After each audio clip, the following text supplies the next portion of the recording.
Please. शुक्रिया जनाब speaker. आप इसको रिस्पॉन्ड। शुक्रिया जनाब स्पीकर।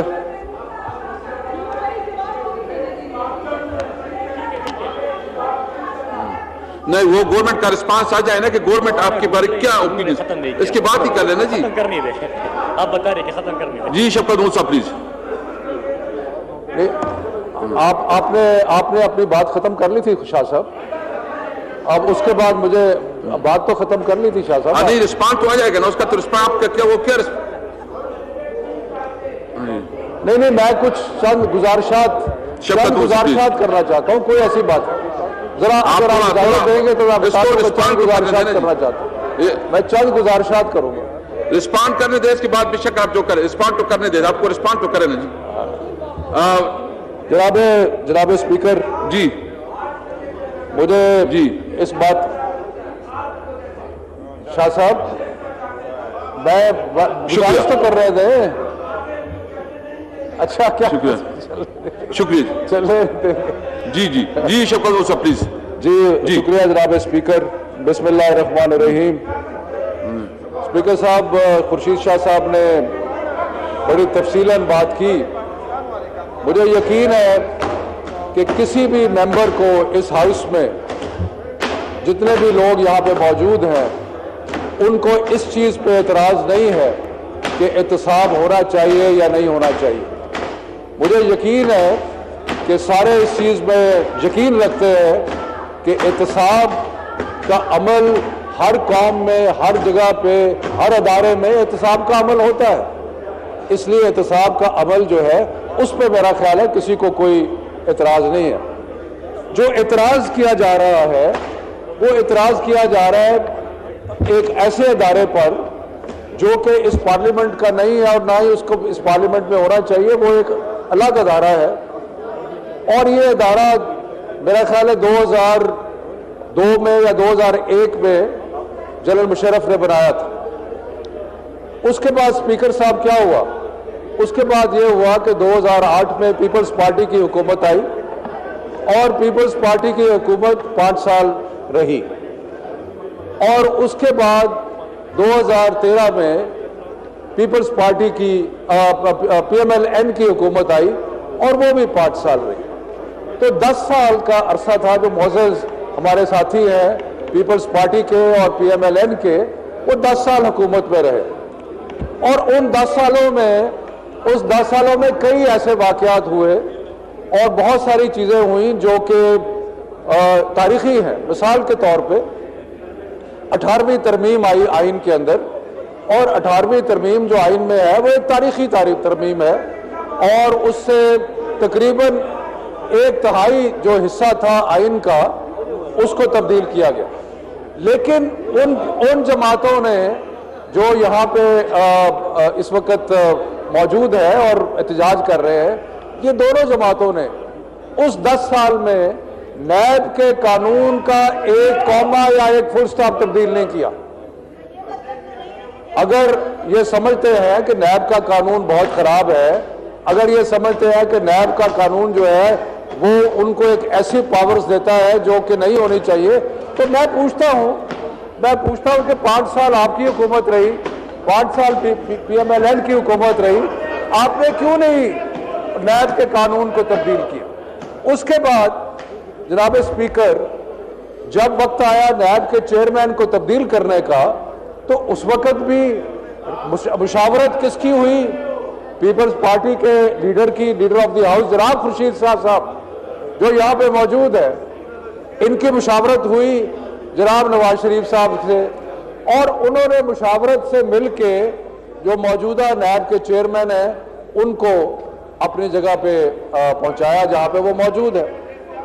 तो मैं ये अर्ज करना चाहता हूँ कि जहाँ तक कवानीन का ताल्लुक है, जहाँ तक नैब के कवानीन का ताल्लुक है और नैब की लीडरशिप का ताल्लुक है, वो दोनों चीज़ें इनके पास मौका था पिछले 10 साल कि ये उसको तब्दील करते, इन्होंने नहीं किया और चेयरमैन जो है वो भी खुद ही चुना। अब वो जो कानून इस वक्त मौजूद है उसमें इनको भी पता है कि नैब जो है वो हुकूमत के महतात नहीं है। नैब कोई हदायत जो है वो प्राइम मिनिस्टर से नहीं लेता, नैब जो है वो हमारे से हदायत नहीं लेता।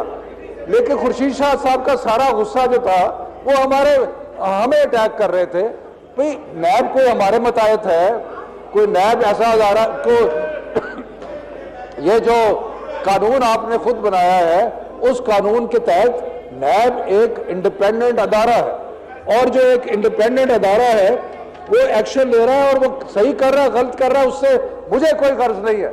मैं यहाँ इसलिए नहीं आया कि मैंने नैब को डिफेंड करना है, मेरा ये बिल्कुल मैंडेट नहीं है, ना ही मेरी ये ख्वाहिश है कि मैं नैब को डिफेंड, लेकिन मैं गुजारिश ये कर रहा हूँ कि ये नैब का कानून भी आपने नहीं छेड़ा, उसी तरह का कानून है जिस तरह पहले रहा, और नैब को चेयरमैन भी आपने अपॉइंट किया। तो इसका मतलब ये है कि जो भी कार्रवाई हो रही है वो आप ही की इस लिहाज से रजा से हो रही है कि आपने उसको तब्दील नहीं किया, तो हम उनको डिफेंड नहीं कर रहे।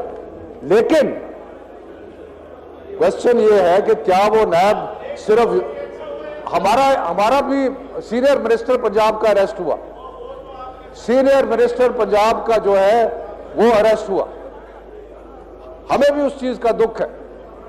मुझे यकीन है कि जिस तरह आपको दुख है कि आपके साथी जो है वो गिरफ्तार हुए, लेकिन ये जो अख्तियारात है कोई हमारे कहने पे हो रहा है, कोई हुकूमत कर रही है। सारा तोपों का धाना खुर्शीद शाह साहब ने, सारी तोपें जो है वो हमारे पर दागी हुई हैं, और अब इस कानून के तहत कुछ लीगल इंस्ट्रूमेंट्स जो है वो अवेलेबल है, वो आपको वो लीगल इंस्ट्रूमेंट्स हैं जो कि आपके आशीर्वाद से मौजूद है। अब उन लीगल इंस्ट्रूमेंट्स के तहत अगर कोई कार्रवाई होती है तो उसमें पार्लियामेंट को क्यों घसीटा जा रहा है?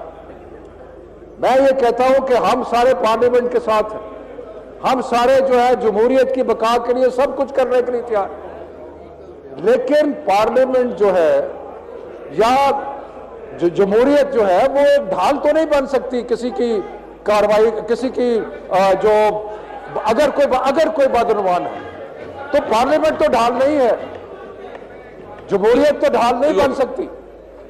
और ना ही मेरा ख्याल है कि अगर मैं सबसे पूछूं तो कोई इससे डिसएग्री नहीं करेगा कि या तो आप कहें कि अकाउंटेबिलिटी जो है वो होनी नहीं चाहिए, वो कानून मौजूद है, आपने बनाया है, लेकिन अब क्वेश्चन ये है कि क्या हमने पार्लियामेंट को और जमहूरियत को ढाल के तौर पे इस्तेमाल करना है? मेरा ख्याल है कि खुर्शीद शाह साहब भी इस बात से एग्री करेंगे कि ये मकसद नहीं है पार्लियामेंट का, और ये मकसद नहीं है जमहूरियत का। बड़ी अच्छी बात है कि आप काला कानून कह रहे हैं, बड़ी अच्छी बात है आप काला कानून कह रहे हैं, लेकिन मैं आपसे पूछता हूं क्या आप सोए हुए थे 5 साल? क्यों नहीं आपने कानून को तब्दील किया? 18वीं तरमीम कर सकते हैं, कानून को तब्दील नहीं कर सकते, क्यों नहीं किया तब्दील? अब नारे मार रहे हैं काला कानून काला कानून। भाई उस वक्त कहा थे आप, है उस वक्त कहा था, उस वक्त क्यों नहीं कहा आपने कि काला कानून है? मतलब है कि ये किस किस्म की हिपोक्रेसी है, ये किस किस्म की मुनाफिकत है कि अभी खड़े होकर कह रहे हैं काला कानून, उस वक्त आपको काला कानून जो है वो याद नहीं आया।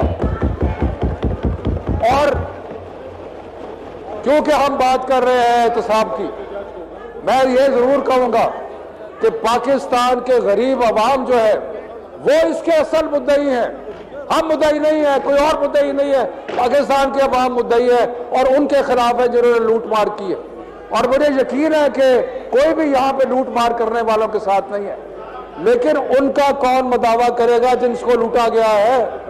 क्या एहतसाब का अमल जो है वो खत्म कर दिया जाए? इससे डिसएग्री नहीं करेंगे कि एहतसाब का अमल खत्म नहीं होना चाहिए। तो मैं इनसे ये कहता हूं कि उनका मुदावा करने के लिए हमें बिलमूम एहतसाब के अमल की सपोर्ट करनी चाहिए। हमें ये कहना चाहिए कि एहतसाब होना चाहिए। हाँ, अगर हमारे कोई इस चीज के बारे में हमारी कोई प्रॉब्लम है, अगर कोई हमारी प्रॉब्लम है कि जी एहतसाब सही, आप अदालत में जाए, कानून तो आपका ही है, अदालत में जाए, अदालत में जाके उस कानून को के तहत जो भी आपको रिलीफ मिल सकती है वो ले। हम नहीं डिफेंड कर रहे नैब को, नैब का एक्शन जो है वो अपना एक्शन है, लेकिन आप जाए जाके अदालत में जाके उसको डिफेंड करें, उसके जो कवानीन है उसके मुताबिक चले। आपने यहाँ पार्लियामेंट में आके हमें बुरा भला कहना शुरू कर दिया। भाई हमारा क्या ताल्लुक है उसके साथ? बुरा भला हमें कहना शुरू कर दिया, हमारा कोई ताल्लुक नहीं है उसके साथ, और ना ही हम किसी को डिफेंड कर रहा है। लेकिन आपने एहतजाज करना है तो जाए अदालत में जाके एहतजाज करें, जाए अदालत में करें। आप पार्लियामेंट को क्यों इस्तेमाल कर रहे हैं? पार्लियामेंट को आगे ढाल क्यों बना रहे हैं? पार्लियामेंट जमहूरियत को ढाल क्यों बना? अगर आप इलेक्ट हो गए, अगर कोई इलेक्ट होता है तो इसका मतलब है कि वो कानून से बालातर हो गया। ऐसी बात नहीं है, कोई भी कानून से बालातर नहीं है। इसलिए मैं ये कहूँगा स्पीकर साहब कि ये जो एहतजाज है अपोजिशन का, ये एहतजाज जो है ये बिल्कुल मिसप्लेस्ड है। इस एहतजाज का इनको अपने गिरेबान में झांकना चाहिए और अपनी 10 साल की जो परफॉर्मेंस है उस पर नजर डालनी चाहिए। इनको अपने गिरेबान में झांक के देखना चाहिए कि कानून क्यों नहीं तब्दील किया। ये राजा परवेज अशरफ साहब मोहतरम मेंबर प्राइम मिनिस्टर रहे पाकिस्तान के, क्यों नहीं तब्दील किया? शाहिद खाकान अब्बासी साहब मोहतरम मेंबर प्राइम मिनिस्टर रहे पाकिस्तान के, क्यों नहीं कानून को तब्दील किया? तो अब एहतजाज जो है और काला कानून के जो नारे लगाए जा रहे हैं ये किसके खिलाफ लगाए जा रहे हैं? ये तो फिर खुद मातम करें, क्योंकि ये आप अपने खिलाफ नारे मारे, अपने लीडरान के खिलाफ नारे मारे, अपने लीडरान को बुरा भला कहे, बजाय इसके कि आप इस वक्त पाकिस्तान के जो हालात है स्पीकर साहब, इस वक्त जो पाकिस्तान के हालात है, जिस तरह हमारे दुश्मन हमें थ्रेटन कर रहे हैं, बड़े अफसोस की बात है कि पाकिस्तान के इस वक्त जबकि हमारे दुश्मन हमें थ्रेटन कर रहे हैं, इनको इस चीज की परवाह नहीं है कि आज इस हाउस में पुलवामा में डिबेट होनी चाहिए थी, आज इस हाउस में डिबेट होनी चाहिए थी कि हमारा जो दुश्मन पाकिस्तान पे मैली आंख जिन्होंने रखी हुई है उसके बारे में डिबेट होनी चाहिए थी। हमें इस चीज की हमारी डिबेट ये होनी चाहिए थी कि हमने पाकिस्तान का दिफा कैसे करना है, लेकिन ये क्या डिबेट कर रहे हैं? इनको पाकिस्तान की परवाह नहीं है। ये कह रहे हैं कि बदउनवानी पे हाथ